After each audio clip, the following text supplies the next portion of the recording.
Assalamualaikum warahmatullahi wabarakatuh. Selamat sore Tribuners. Jumpa lagi kali ini bersama saya Ahmad Romi dalam program kita Tamu Kita. Kali ini kita bersama dengan Komisioner KPU Pasaman Barat, yaitu dari Ketua Divisi Teknis bersama Kakanda Sarip Hidayatullah. Baik, kita sapa dulu Bang Sarip. Gimana kabarnya? Sehat? Alhamdulillah. Nah, kita sehat. Mudah-mudahan tetap sehat kan dalam menjalankan setiap tahapan ini tentunya. Baik, Tribuners, ini Bang Sarip merupakan Komisioner KPU untuk pertama kali ya di periode 2023-2028 mendatang.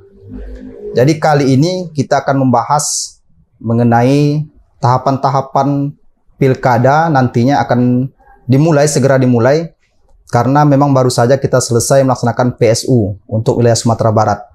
Jadi nanti kita bincang-bincang dengan Bang Sarip ya mengenai tahapan apa saja yang akan segera dimulai hingga nanti sampai ke tahap penetapan. Itu jadwalnya kapan saja supaya Tribuners dan masyarakat Somar ini tahu Bang Sarip gitu ya. Siap. Ya. Silakan Bang Sarip dulu sapa dulu Tribuners barangkali. Baik, selamat sore teman-teman Tribuners dimanapun berada.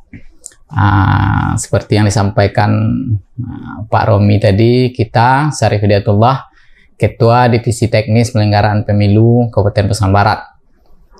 Tentu kita KPU mungkin banyak informasi-informasi Pak Romi yang bisa kita sampaikan sehingga nanti masyarakat Pasaman Barat bisa mengetahui tahapan-tahapan apa saja yang sedang dilakukan oleh KPU Pasaman Barat seperti itu.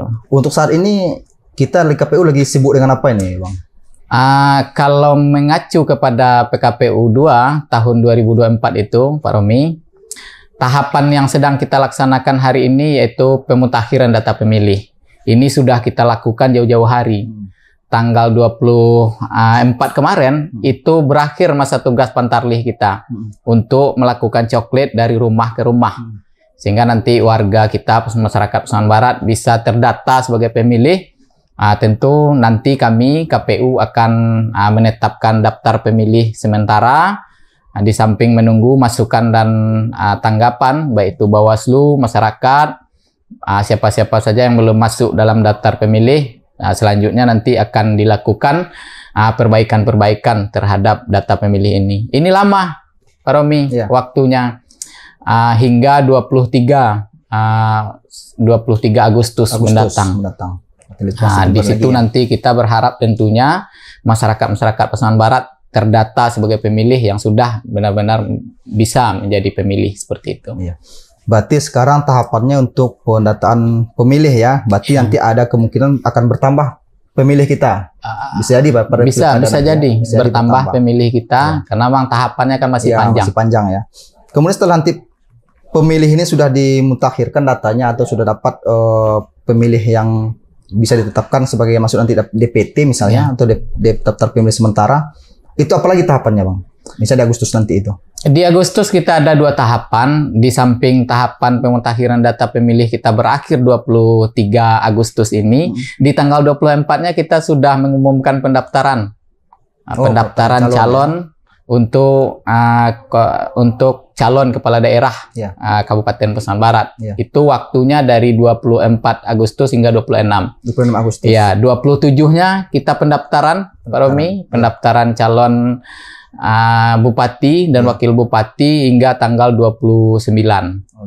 Selanjutnya nanti kita lakukan penelitian administrasi, verifikasi faktual, dokumen-dokumen yang diajukan oleh calon-calon yang akan mendaftar. Di tanggal 22 September kita sudah tetapkan siapa yang akan menjadi calon untuk pemilihan kepala daerah Kabupaten Pasaman Barat. Untuk persyaratan sendiri kan itu butuh dukungan partai politik ini. Itu minimal berapa persen atau berapa kursi untuk satu kalau untuk ini? Kita Pasaman Barat, karena kan kursi anggota dewan kita kan 40. Jadi 20% dari 40 kursi itu setelah kita hitung dengan teman-teman itu 8 kursi syarat dukungan minimal seperti itu. Kalau dapat 8 kursi untuk satu pasangan calon udah bisa memenuhi syarat untuk udah daftar, memenuhi syarat untuk dukungan partai politik atau gabungan partai politiknya. Tentu nanti dibantu oleh syarat-syarat yang lain, administrasinya, ijazahnya dan surat keterangan sehatnya, sampai dengan persoalan hukum seperti surat dari kejaksaan, pengadilan negeri seperti itu, dan juga dari kepolisian. Oh gitu. Seperti itu.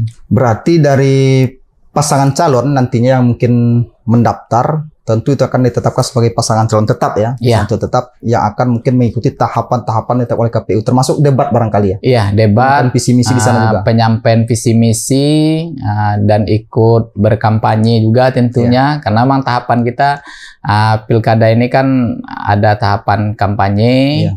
Setelah ditetapkan jadi pasangan calon, nanti calon-calon ini diberikan keleluasan untuk menyampaikan visi misinya kepada masyarakat, di samping yang difasilitasi oleh KPU tentunya. Oh gitu.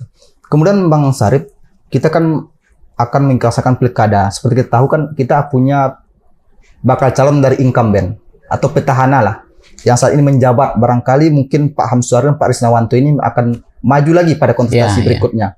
Itu untuk petahana sendiri, apakah ada syarat khusus mereka dari jabatan mereka ini harus mundurkah atau bagaimana?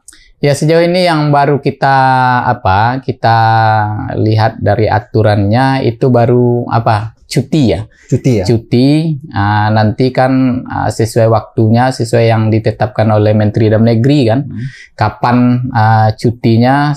Kalau sudah ada waktu cutinya, nanti pejabat daerah yang hari ini menjabat ketika ingin mencalonkan harus cuti, dan informasinya akan di-PJ-kan oleh Menteri Dalam Negeri. Berapa lama itu cutinya, Bang?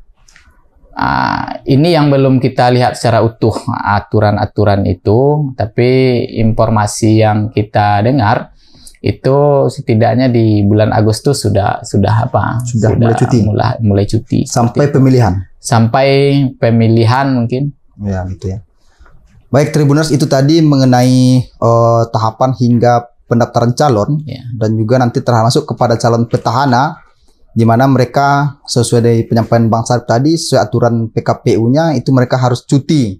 Jadi bukan mundur ya Bang Sarip? Bukan mundur. Jadi karena memang kalau mundur tentu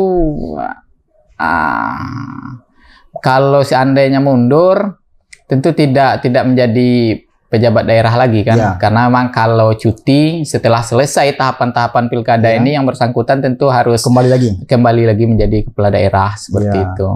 Tentu terkait dengan aturan-aturan ini tentu kita mengikut kepada aturan-aturan pemerintah terkait hal itu kan. Iya betul. Berarti kandidatnya adalah untuk cuti, bukan mundur. Setelah begitu selesai tahapan pilkada, dia kembali aktif sebagai bupati dan wakil bupati Pasaman Barat begitu. Baik, kemudian dari KPU sendiri Bang, selama ini kan kita udah melaksanakan melaksanakan pemilu serentak. Kemudian barusan juga beberapa minggu yang lalu kita melaksanakan pemilihan suara ulang PSUDPD.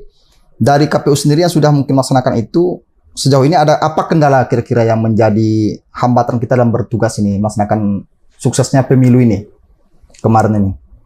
Kalau hambatan bagi kita penyelenggara di KPU tentu tidak, kalau analisa kita analisa kita penyelenggara, tidak ada kendala yang begitu berarti memang Pak Romi. Tapi tentu sebagai penyelenggara pemilu yang tugas kami adalah melayani pemilih dan peserta pemilu, tentu banyak hal yang mesti kami persiapkan, kami evaluasi pekerjaan-pekerjaan kami selama ini, sehingga nanti di tahapan pilkada itu bisa maksimal lah pelayanan KPU ini terhadap pemilih dan juga peserta pemilunya seperti itu. Kondisi lapangan sendiri dari petugas kita di lapangan seperti PPS, BPK, KPPS gitu? Alhamdulillah sampai hari ini petugas kita, jajaran ad hoc kita ya, PPK, PPS sampai hari ini tetap solid tentunya. Dan tetap mendengarkan arahan-arahan kita dalam pelaksanaan tahapan-tahapan yang sedang kita laksanakan. Seperti beberapa waktu yang lalu juga kan badan ad hoc kita, PPK dan PPS itu kan mengkoordinir kawan-kawan Pantarlih kita untuk melakukan pemutakhiran data pemilih ini, dan alhamdulillah ini sudah berjalan dengan baik seperti itu. Untuk kita Pesomber sendiri ada berapa banyak ini badan ad hoc kita di bawah ini? Kalau badan ad hoc kita, Pak Romi, setiap nagari kan, kalau PPS kita kan tiga per nagari. Ya. Jadi nagari kita sekarang 90 nagari, jadi 270 badan ad hoc kita di tingkat PPS-nya. Kalau untuk PPK kita berjumlah 55 orang. Seperti itu. Itulah yang membantu KPU. Itulah yang membantu KPU. Teman-teman badan ad hoc inilah yang membantu KPU melaksanakan tahapan-tahapan di tingkatannya masing-masing. Kemudian dari penyaluran kita kan melihat Pak Sobat ini kan wilayahnya ini juga ada masih terisolir lah, boleh dikatakan masih ada daerah-daerah yang sulit akses transportasi. Salah satunya daerah Kotobalingka. Itu seperti Rura Patontang. Di Rura Patontang kan kita sering melihat itu viral tuh. Karena saling susahnya akses ke sana. Ya. Itu untuk menghadapi sana kan ada TPS itu barangkali ya. Ada TPS ya? Ada. Itu bagaimana itu mengantisipasi hal itu? Ya, sejauh ini Pak Romi, inilah keuletan teman-teman kita badan ad hoc kan, badan ad hoc, dan sudah kita coba ini di 14 Februari yang lalu, dan ditambah waktu PSU, dan alhamdulillah terkait dengan distribusi logistik kita tidak ada kendala. Karena memang kan distribusi logistik ini 1 hari sebelum hari pemungutan dan penghitungan suara itu kan harus sudah sampai di TPS. Nah, seperti itu. Dan alhamdulillah dengan kerja keras teman-teman ad hoc ini itu bisa kita siasati dengan berbagai rintangan tentunya. Bagaimana mendistribusikannya, bagaimana armada untuk mendistribusikannya, ini memang sudah kita persiapkan jauh-jauh hari. Itu harapannya nanti ketika di Pilkada di 27 November mendatang, ini juga bisa kita maksimalkan. Seperti itu. Oh gitu. Kemudian seperti logistik, ya kan, logistik atau seperti tahapan-tahapan nantinya yang lain ini, seperti kampanye, itu juga ada aturan ya dari KPU? Ya, ada. Jadi seperti biasa, memang seperti pilkada sebelumnya, Pak Romi. Semuanya memang ada aturannya, bagaimana tata cara dalam berkampanye itu nanti juga diatur dalam undang-undang. Karena memang kan kita di KPU ini yang mengeluarkan regulasi dan aturannya, baik itu pedoman teknisnya, nanti teman-teman Bawaslu yang mengawasi terkait dengan pelaksanaan aturan ini. Seperti itu. Kemudian ini kan terkait pilkada ini, Bang. Pilkadanya kan kita sangat dekat, sangat akrab karena hubungan kekeluargaan barangkali. Seperti petugas kita ad hoc kita, itu kan kita tutup kemungkinan nanti bakal ada itu dari mungkin berasal dari keluarganya. Sementara kita ketahui kan KPU ini adalah salah satu badan atau lembaga tidak ada keberpihakan. Itu bagaimana langkah dari KPU sendiri untuk mengingatkan atau memberikan apa kepada petugas kita di bawah ini, biar mereka tetap bisa netral di bawah itu? Ya, kalau untuk jajaran ad hoc tentu kita KPU akan terus mengingatkan mengingatkan terkait dengan etika sebagai penyelenggara dan etika bermedia sosial dan etika bergaul juga. Ini juga terus kita ingatkan ke teman-teman ad hoc kita sehingga nanti di pelaksanaan tahapan ini KPU tidak dinilai miring oleh baik itu pemilihnya ataupun peserta itu sendiri. Artinya kita KPU terus mengingatkan teman-teman kita jajaran ad hoc untuk tetap menjaga netralitas teman-teman ad hoc ini selaku penyelenggara seperti itu. Ada sanksi nanti ketika itu mungkin ada laporan untuk bagaimana? Ya, yang namanya penyelenggara tentu ada sanksinya. Sanksinya baik bisa sanksi administrasi, bisa sanksi etik, bahkan mungkin bisa sanksi pidana. Bisa sanksi pidana seperti itu. Dan ini terus kita ingatkan teman-teman ad hoc kita, sehingga memang sebagai penyelenggara mereka teman-teman ad hoc ini memang harus menyadari betul gitu, harus menyadari betul bahwa mereka hari ini tidak masyarakat biasa lagi, tidak masyarakat awam lagi, tetapi sudah menjadi penyelenggara pemilu yang memang menuntut penyelenggara ini kan dituntut untuk menjunjung tinggi netralitasnya sebagai penyelenggara. Jadi penyelenggara tidak boleh berpihak kepada siapapun, baik itu calon maupun keluarganya atau tidak keluarganya. Tentu dalam pelaksanaan dan pelayanan harus disamaratakan. Salah satu mungkin contoh sikap atau tingkah laku yang mungkin bisa saja mengarah ke ke arah tidak netralnya, dinilai tidak netral, apa salah satu contohnya? Perilaku yang mungkin bisa saja terjadi. Ya tentu memberikan perlakuan khusus kepada bakal calon nanti yang berkontestasi di pilkada ini juga itu merupakan perbuatan yang tidak baik juga kan, dilakukan oleh penyelenggara, atau mungkin ikut serta juga mengkampanyekan, karena memang hari ini kan zaman teknologi ya, zaman teknologi. Bisa-bisa saja nanti penyelenggara kita ini, badan ad hoc ini, mungkin karena semangatnya tanpa dia sadari ikut mengekspos bakal calon atau calon yang sudah ditetapkan nanti di ruang-ruang media sosial. Tentu ini juga nanti menjadi persoalan oleh teman-teman pengawas pemilu, karena memang penyelenggara pemilu ini kan mesti seperti yang kita sampaikan tadi, memang mesti netral. Dalam berbuatnya juga harus netral, apalagi dalam bersikapnya seperti itu. Baik, terakhir mungkin Bang, sebagai apa kita dari KPU sendiri lah, supaya ini kita bercermin kemarin PSU kemarin ini sangat rendah ini partisipasi pemilih kita. Apa himbauan dari KPU dan apa upaya dari KPU ini supaya partisipasi pemilih pada pilkada mendatang ini meningkat? Jangan seperti kemarin ini kita sangat miris kan, di beberapa TPS itu hanya puluhan, sementara DPT di sana itu ratusan ya kan. Apa himbauan dari KPU Bang? Ya, kalau himbauan dari KPU tentu kita mengajak seluruh pemilih untuk ikut berpartisipasi dengan cara menggunakan hak pilihnya ke TPS-TPS. Terkait dengan pelaksanaan PSU kemarin, memang partisipasi kita dibandingkan 14 Februari itu, Pak Romi, memang jauh sekali turunnya. Tapi kan tentu KPU terus berupaya agar partisipasi ini tetap meningkat. Dan KPU waktu itu Pak Romi, kita melalui jajaran ad hoc kita, PPS, KPPS, bahkan Pantarlih kita, Pantarlih dalam pemutahiran data pemilih ini, itu kita dorong dan kita berikan selebaran ajakan untuk pemilih. Dan itu jumlahnya sebanyak KK di Pasaman Barat.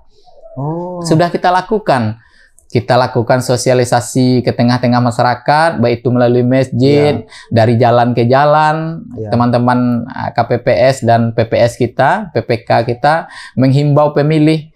Ya, tentu kita KPU tidak bisa juga memaksa kan untuk PSU ini. Tapi kami optimis, Pak Romi. Kami optimis untuk pilkada ini partisipasi masyarakat dibandingkan dengan pemilu kemarin, itu optimis kami partisipasi meningkat. Meningkat ya? Iya. Berarti kita yakin itu pada pilkada nanti akan sukses seperti halnya pemilu kemarin ya? Iya. Tapi tentu kami nanti akan berupaya juga mensosialisasikan kepada pemilih pemula, karena memang pemilih pemula kita di Pasaman Barat ini cukup tinggi persentasenya.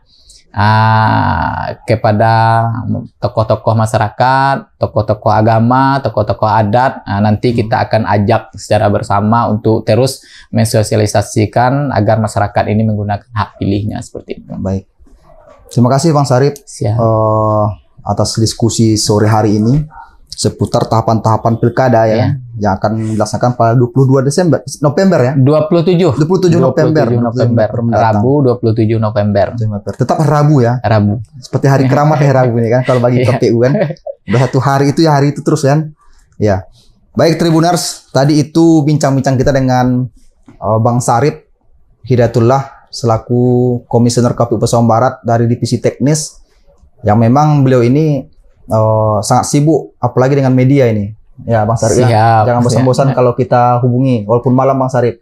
Siap. Ini suksesnya pilkada, setiap tahapan itu selalu kita sampaikan. Ya, mungkin itu saja Tribuner yang kita bisa diskusikan sore hari ini. Mungkin barangkali di depan bisa kita sambung kembali dengan topik yang berbeda dan pembahasan yang berbeda. Baik, saya selaku host atau pembawa acara pada kesempatan ini banyak maaf. Assalamualaikum warahmatullahi wabarakatuh.